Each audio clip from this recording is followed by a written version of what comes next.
सभी विद्यार्थियों का स्वागत है। अभी मध्य प्रदेश हाई सेकेंडरी मुख्य परीक्षा 2025 का आयोजन हुआ था, जिसमें कि जो प्रश्न पत्र आया था उसको मैं आपको एक बार हल करा देती हूँ। थोड़ा समय न मिल पाने के कारण मैं इस परीक्षा प्रश्न पत्र को समय से हल नहीं करा पाई थी। उम्मीद है सभी का पेपर अब बहुत अच्छा गया होगा। तो सबसे ये ABCD आप देख सकते हैं, ये मेरे पास D सेट है। ABCD 4 सेट हैं। चारों सेटों के जो प्रश्न हैं वह एक ही हैं, लेकिन उनका क्रम बदल गया है। जैसे आपके में A सेट में ये प्रश्न यहाँ हो सकता है, ये प्रश्न तीसरे या चौथे नंबर पे हो सकता है, लेकिन प्रश्न सभी सेट्स में एक ही हैं। तो देखिए, सबसे पहला प्रश्न है, रामचरितमानस महाकाव्य की भाषा क्या है? तो आप देखिए, इसमें ज्यादातर बच्चे गलत करके आ रहे हैं। जब कॉपियां मैं चेक कर रही हूँ तो उसमें पाती हूँ कि ब्रज, लेकिन नहीं, ब्रज तो कृष्ण जी से संबंधित है। रामचरितमानस अवधी भाषा में लिखा गया महाकाव्य है। संपादकीय को किसकी आवाज माना जाता है? तो संपादकीय को अखबार की आवाज माना जाता है। दुनिया की सबसे हल्की और रंगीन चीज क्या है? तो दुनिया की सबसे हल्की और रंगीन चीज आलोक धनवा ने पतंग को कहा है। भक्तिन पाठ महादेवी वर्मा की स्मृति की रेखाएं में संकलित है। अगला है, स्थायी भाव को जागृत करने वाले कारण को क्या कहते हैं? आलंबन और उद्दीपन। इस प्रश्न में आपको बोनस अंक मिलेंगे। इसमें जो है आलंबन और उद्दीपन दोनों ही उत्तर आपके सही हैं। अगर आपने आलंबन किया है तो भी सही है, और अगर आपने उद्दीपन किया है तो भी सही है। लेखक आनंद यादव का पूरा नाम क्या है? तो आनंद रतन यादव है। अगला प्रश्न देखेंगे, सत्य और असत्य। प्रसाद गुण सभी रसों में पाया जाता है। सत्य। क्षेत्र विशेष में बोले जाने वाले शब्द क्षेत्रीय कहलाते हैं। बिल्कुल सही। शेर के बच्चे का नाम असल नाम लुट्टन सिंह था। असत्य। एक घूट एकांकी के रचनाकार जयशंकर प्रसाद हैं। सत्य। बाजार का जादू आंख की राह पर काम नहीं करता। असत्य। करता है। रेडियो मूलतः एक रेखीय माध्यम है। सत्य। अब देखिए, इसमें जोड़ी मिलान करेंगे। जिठौत को क्या करेंगे? जिठौत होता है जेठ का पुत्र। बिंब, बिंब क्या होता है? शब्द चित्र। बिंब क्या होता है? शब्द चित्र होता है। जूझ, जूझ को हम मिलाएंगे केशव प्रथम वीर से। बिंब क्या है? शब्द चित्र है। जिठौत क्या है? जेठ का पुत्र है। अतीत में दबे पांव, अतीत में दबे पांव क्या है? एक यात्रा वृतांत है। फ्रीलांसर पत्रकार होते हैं अलग अलग अखबारों में लेखन करने वाले, और समाचार लेखन की शैली है उल्टा पिरामिड शैली। कॉलेज ऑफ प्रीस्ट है धार्मिक अनुष्ठान का स्थान। अगला प्रश्न देखेंगे, एक वाक्य में उत्तर लिखना है आपको। समाचार लेखन के 6 प्रकार कौन कौन से हैं? तो आप समाचार लेखन के जो 6 प्रकार हैं उन्हें लिखेंगे आप। क्या, कौन, कहाँ, कब, क्यों, कैसे। क्या, कौन, कहाँ, कब, क्यों, कैसे। तो ये 6 प्रकार हैं। अगला प्रश्न है, गद्य की कोई 4 प्रमुख विधाओं के नाम लिखिए।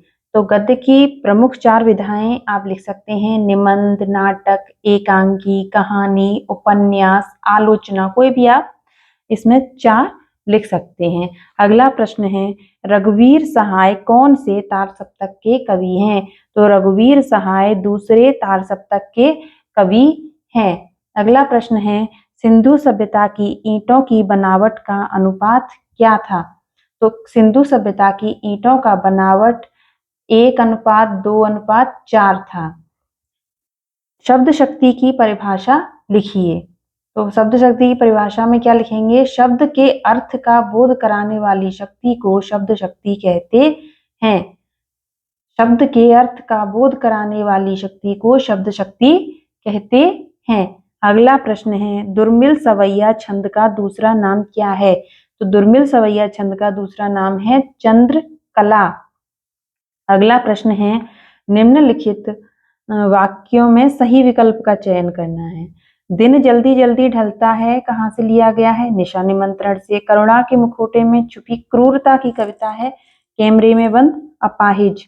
अर्थ के आधार पर वाक्य के 8 प्रकार होते हैं। कल मैं भी आपके साथ चलूंगा निम्पात शब्द है भी। उषा कविता के अनुसार प्रातःकालीन आकाश कैसा लग रहा है? नीले शंख जैसा लग रहा है। काले मेघा पानी दे पाठ की विधा क्या है? संस्मरण। अगला प्रश्न है, सेवक धर्म में भक्तिन की तुलना हनुमान जी से क्यों की गई है? तो इसका उत्तर आप लिखेंगे, सेवक धर्म में भक्तिन की तुलना हनुमान जी से की गई है क्योंकि जिस प्रकार हनुमान जी निस्वार्थ भाव से प्रभु राम की सेवा दिन रात करते थे, उसी प्रकार भक्तिन भी अपनी मालकिन की सेवा निस्वार्थ भाव से करती थी, महादेवी वर्मा की, है ना। अगला प्रश्न है इसी में, जैनेन्द्र कुमार के अनुसार बाजार का जादू क्या है? तो जैनेन्द्र कुमार के अनुसार बाजार की तड़क भड़क और लुभावनी वस्तुओं के रूप सौंदर्य से जब ग्राहक खरीदारी करने को मजबूर हो जाता है तो उसे बाजार का जादू कहते हैं। अगला प्रश्न है, नाटक और एकांकी में कोई दो अंतर, संस्मरण और रेखा चित्र में कोई दो अंतर। तो वो दोनों ही में से कोई भी आप करें, बहुत ही सरल है। तो इनमें लिखेंगे आप, नाटक में अनेक अंक होते हैं, एकांकी में एक अंक होता है। नाटक में पात्रों की संख्या अधिक होती है, एकांकी में पात्रों की संख्या कम होती है। संस्मरण में लेखक तटस्थ नहीं रहता, रेखा चित्र में लेखक पूर्णतः तटस्थ रहता है। संस्मरण में लेखक स्मृतियों का अनुभूतियों के आधार पर चित्रण करता है इसमें, और रेखा चित्र में सांकेतिकता के आधार पर चित्रण करता है। तो इसके अलावा भी अगर आपने कुछ लिखा है तो भी वो सही माना जाएगा, क्योंकि कोई दो बताने हैं तो मैं भी आपको कोई दो बता रही हूँ। अगला प्रश्न है, सिल्वर वेडिंग के आधार पर यशोधर बाबू के व्यक्तित्व की कोई दो विशेषताएं बताइए। तो सिल्वर वेडिंग पाठ के आधार पर जो विशेषताएं, कोई भी आप लिख सकते हैं जो भी आपने लिखी हो, लेकिन अगर आप लिखेंगे तो परंपरावादी और समय के पाबंद आप लिख सकते हैं। अगला है प्रश्न इसी में, मोहनजोदड़ो को देखते देखते लेखक को किसकी याद आ गई? तो मोहनजोदड़ो को देखते देखते लेखक को जैसलमेर के मुहाने पर स्थित पीले पत्थरों के घर वाले खूबसूरत गांव कुलधरा की याद आ गई। तो अगला प्रश्न है, कवित्व छंद की परिभाषा एवं कोई एक उदाहरण लिखिए। तो इसमें हम क्या करेंगे, और इसमें पूछा है विरोधाभास अलंकार की परिभाषा और उदाहरण। तो आप देखेंगे, कवित्व जो छंद होता है उसमें 16-12 के विराम से 31 वर्ण होते हैं तथा अंत में गुरु वर्ण होना चाहिए। उदाहरण के लिए आप लिख सकते हैं, मेरे मन भावन की, उद्धव के आनंद आवन की, सुधि ब्रज गौवन में पावन जवे लगी। इसके अलावा भी कोई आप उदाहरण लिख सकते हैं, ऊंचे गोर मंदिर के अंदर रहने वाली है, इस तरह से। वाक अगला है इसमें विरोधाभास, विरोध का आभास। तो जहां वाक्य में विरोध, वास्तविक विरोध ना होकर विरोध का आभास होता है, वहां विरोधाभास अलंकार होता है। और जो है इसका जो उदाहरण है आप लिख सकते हैं, या अनुरागी चित की गत समझे नहीं कोय, ज्यों ज्यों बूढ़े श्याम रंग त्यों त्यों उज्ज्वल होय। अगला प्रश्न है, स्थायी भाव एवं संचारी भाव में कोई दो अंतर लिखिए। रुबाइयां छंद की परिभाषा लिखकर एक उदाहरण लिखिए। एक प्रश्न में से करना है आपको। तो देखो बेटा, इसमें लिखेंगे आप स्थायी भाव और संचारी भाव। तो स्थायी भाव में लिखेंगे, सहृदय के हृदय में जो भाव स्थायी रूप से विद्यमान रहते हैं वो स्थायी भाव, और स्थायी भावों की संख्या 10 है। फिर आ जाओ संचारी भाव। संचारी भाव में आप लिखेंगे, सहृदय के हृदय में जो भाव अस्थिर रूप से विद्यमान रहते हैं उन्हें संचारी भाव कहते हैं। संचारी भावों की संख्या 33 है। अब आ जाओ क्या, रुबाइयां छंद। तो परिभाषा है रुबाई उर्दू और फारसी का एक छंद या लेखन शैली है जिसमें 4 पंक्तियां होती हैं।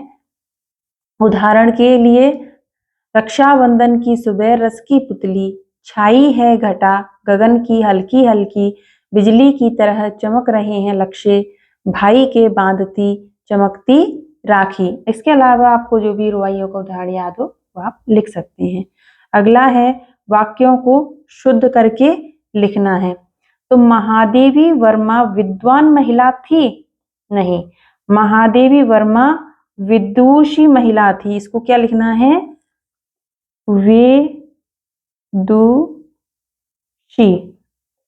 विदुषी महिला थी। बाकी ऐसा की ऐसा रहेगा। श्री कृष्ण के अनेकों नाम हैं, अनेकों की जगह आपको लिखना है अनेक नाम है। अगला है वाक्य परिवर्तन करके लिखना है। वह भोजन करके विद्यालय जाता है। इसको संयुक्त वाक्य बनाना है। वह भोजन करता है और विद्यालय जाता है। गणित का प्रश्न पत्र कठिन है, बिना अर्थ बदले नकारात्मक वाक्य।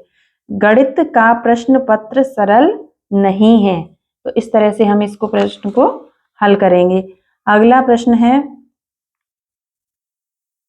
फ्लैश या ब्रेकिंग न्यूज से आप क्या समझते हैं और इंटरनेट पत्रकारिता क्या होती है? तो इन दोनों ही प्रश्नों को हम समझ लेते हैं कि हमें इसको कैसे लिखना है। टेलीविजन पर कोई बड़ी खबर तत्काल दर्शकों तक सूचना के रूप में पहुंचाई जाती है जिसमें कम से कम शब्द होते हैं, फ्लैश या ब्रेकिंग न्यूज कहलाती है। इंटरनेट पत्रकारिता, इंटरनेट के आधार पर की जाने वाली पत्रकारिता को इंटरनेट पत्रकारिता कहते हैं। इसे वेब पत्रकारिता, साइबर पत्रकारिता या ऑनलाइन पत्रकारिता भी कहते हैं। अगला प्रश्न है राष्ट्रभाषा और राजभाषा में कोई 2 अंतर लिखिए। मैं आपको दोनों ही प्रश्न इसलिए करा रही हूँ कि आपने जो भी किया हो आप उसको समझ सकें कि हमने इससे मिलता जुलता किया है कि नहीं।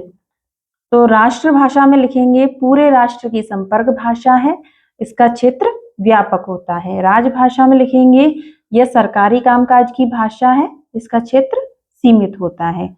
अगला है इसमें शब्द गुण की परिभाषा और इसके प्रकार।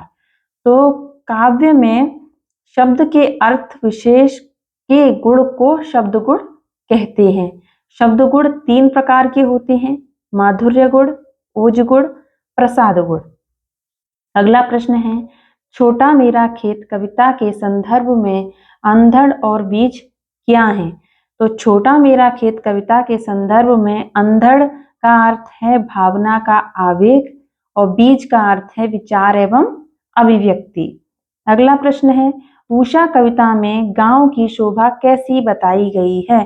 तो उषा कविता में गांव के प्रत्येक घर में प्रातः काल में महिलाएं सर्वप्रथम चौके को लीपती हैं, तत्पश्चात सिल का प्रयोग चटनी या मसाला पीसने के लिए करती हैं। दूसरी ओर घर के बड़े बुजुर्ग बच्चों को पढ़ाने के लिए स्लेट व खड़िया चाक देते हैं। तो ये जो कविता है उसमें गांव की शोभा ऐसी बताई गई है। अगला प्रश्न है रीतिकालीन कविता की 2 विशेषताएं बताते हुए 2 रचनाकारों के नाम लिखने हैं आपको। तो और अगला प्रश्न है रीतिकाल से पूछा और ये पूछा है छायावाद के प्रमुख आधार स्तंभ कवियों के नाम, उनकी एक एक रचना का नाम लिखिए। तो रीतिकाल की जो विशेषताएं हैं इनमें लाक्षणिक ग्रंथों की प्रधानता है, प्रकृति सौंदर्य का वर्णन किया गया है, प्रमुख कवि हैं बिहारी और घनानंद। इनके अलावा भी कुछ लिखा है आपने रीतिकाल के तो वो भी सही है। छायावाद के 4 प्रमुख स्तंभ कवि हैं प्रसाद पंत निराला, महादेवी, जयशंकर प्रसाद, सुमित्रानंदन पंत, सूर्यकांत त्रिपाठी निराला और महादेवी वर्मा। उनकी एक एक रचना, प्रसाद जी की रचना है कामायनी, सुमित्रानंदन पंत की पल्लव, सूर्यकांत त्रिपाठी की परिमल और महादेवी वर्मा की नीरजा है।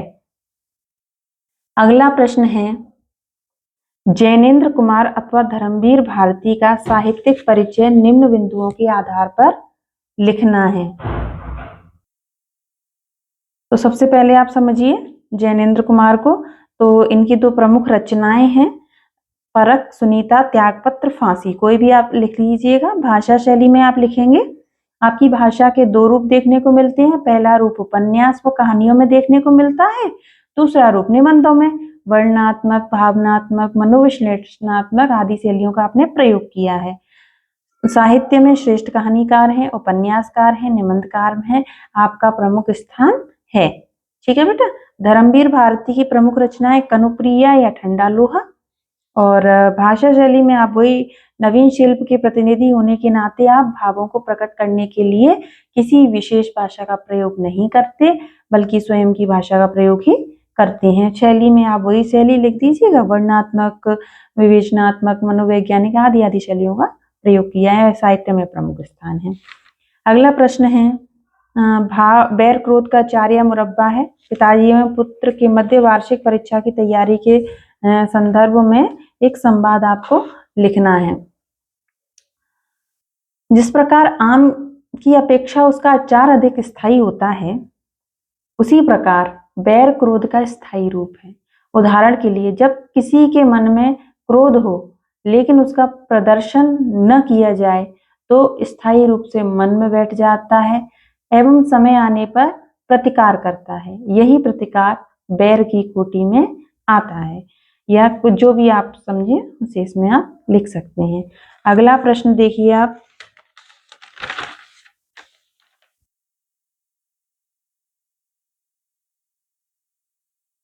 ये जो दोनों ही अपठित गद्यांश और पद्यांश है, इन्हें आप पढ़ लीजिएगा। मैं आपको केवल उत्तर बता देती हूँ। तो उपर्युक्त गद्यांश का उचित शीर्षक क्या होगा? मानव श्रम लिख दीजिए, या श्रम की का महत्व। और विधाता की अनुपम रचना किसे कहा गया है? अनुपम रचना मानव और उसके शरीर को कहा गया है। किस बात को विधाता के प्रति अन्याय कहा गया है? जब मनुष्य दुर्लभ तन को महान उद्देश्यों में न लगाकर आलस्य, प्रमाद या घटिया कामों में लगा देता है तो विधाता के प्रति अन्याय करता है, इसे कहा गया है। तो पद्यांश में शीर्षक में आप लिखेंगे पुष्प की अभिलाषा, या देखो मालिन मुझे न तोड़ो। और पुष्प मालिन से क्या कहना चाहता है? पुष्प मालिन से कहना चाहता है कि मेरा हृदय भी तुम्हारे जैसा ही है, इसलिए मुझे इस तरह से ना तोड़ो। अगला प्रश्न है, मालिन पुष्प को तोड़ती है तब पुष्प क्या करता है? मालिन पुष्प को तोड़ती है तब पुष्प हंस हंस कर रो देता है। तो कुंवर नारायण और सूर्यकांत त्रिपाठी निराला के बारे में भी आप देख लीजिएगा। अगला प्रश्न है, संदर्भ प्रसंग व्याख्याएं हैं। इसमें जो है रात्रि की विभीषिका पहलवान की जो ढोलक है पाठ, वो फणीश्वरनाथ रेणु द्वारा लिखा गया है। और ये है शिरीष के फूल, हजारी प्रसाद द्विवेदी द्वारा लिखा हुआ। इसके अलावा आपको जो है पत्र लिखना है अंक सूची की द्वितीय प्रति मंगवाने के लिए। इसी में से आपको मैंने समझाया था। उसी तरह से मित्र को वाद विवाद प्रतियोगिता में प्रथम स्थान आने पर बधाई पत्र भी आपको लिखना है। और इनमें से किसी भी एक विषय पर आपको क्या लिखना है? निबंध लिखना है। सारे ही विषय बहुत ही रोचक हैं। आप किसी भी विषय पर आसानी से अच्छे से निबंध लिखकर आए होंगे, मुझे पूरी उम्मीद है। और संदर्भ प्रसंग सहित आपको इसमें भावार्थ लिखना है। तो सबसे पहले जो आपका जो पद्यांश है वो तुलसीदास जी द्वारा लिखा गया है, और दूसरा फिराक गोरखपुरी द्वारा लिखा गया है। तो मुझे पूरा विश्वास है कि आपको ये वीडियो अच्छा लगा होगा और आपका जो एग्ज़ाम है वो भी अच्छा गया होगा। कुछ छोटी मोटी गलतियां रहती हैं, उनसे हमें बचना चाहिए। इस जो परीक्षा में हमें ध्यान रखना चाहिए कि हमें किन किन गलतियों को नज़रअंदाज परीक्षा में करना चाहिए। तो मिलते हैं अगली वीडियो में। धन्यवाद।